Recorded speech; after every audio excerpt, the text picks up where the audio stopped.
television today overall, 75% revenues come from advertising, only 25% come from subscription. Now there's a great opportunity to deliver content to me what I want, and let me pay in small doses for it. So I think a business model is something which can evolve very differently in this field. If we are shaping it strategically between us and the different kinds of partners that we are going to work with. And we need to bring the telcos, we need to bring the ISPs, people who are really shaping that platform. It's going beyond DTH.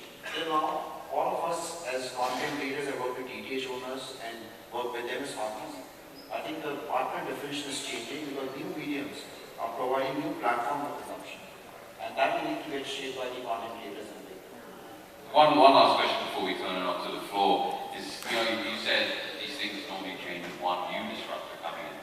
How do you see trends in all of your market shaping up? Do you see telcos, for instance, moving upstream to content and maybe acquiring a broadcaster at some stage, or maybe acquiring a traditional distribution platform, maybe in India, or for that matter, large broadcasters, because we're all B2B to some extent, going B2C at some stage and going directly to consumers. How do you see that shaking out in some of the markets? Talk us about. I think that the biggest trend that we see in Southeast Asia and East Asia, which is somewhat different from here, is on the content front.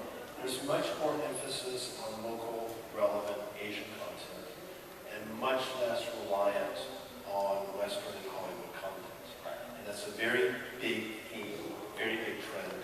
India, particularly with the other gentleman represented on this panel, is far ahead of Southeast Asia in terms of the development of that local content.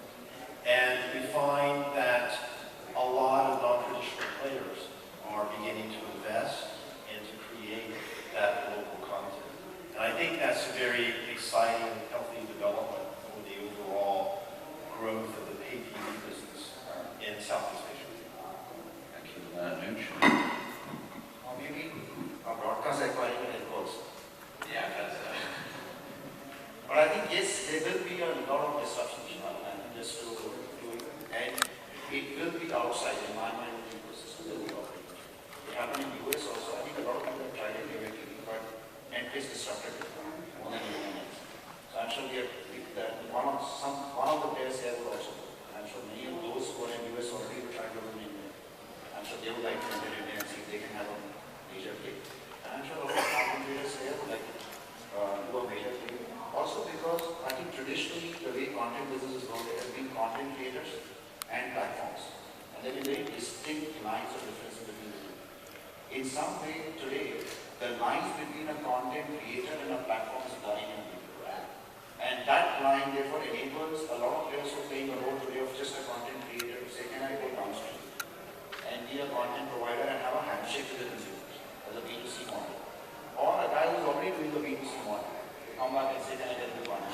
And I think both ways will happen in a significant way. Just before we turn to a new start, how the $3-4 ARPU and price points, how much is that a deterrent to new market entrants and also potential future regulation? The $3-4 ARPU that we get in the existing landscape, how far is that a deterrent to new market entrants on the digital side? And also potentially future regulations. I think that's a great opportunity. That's one time it becomes an opportunity. Otherwise, we all crib about how low these ARPUs are. It's only $4. Today, there is in US, when there is a $60 to $80 ARPU from a cable company, you are going to lose out because the consumer is going to continue to pay $80 and pay $10 for Netflix and $8 for Hulu. But in our country and in Asia and in general, I feel the DTH ARPUs are much lower, or cable ARPUs are much lower.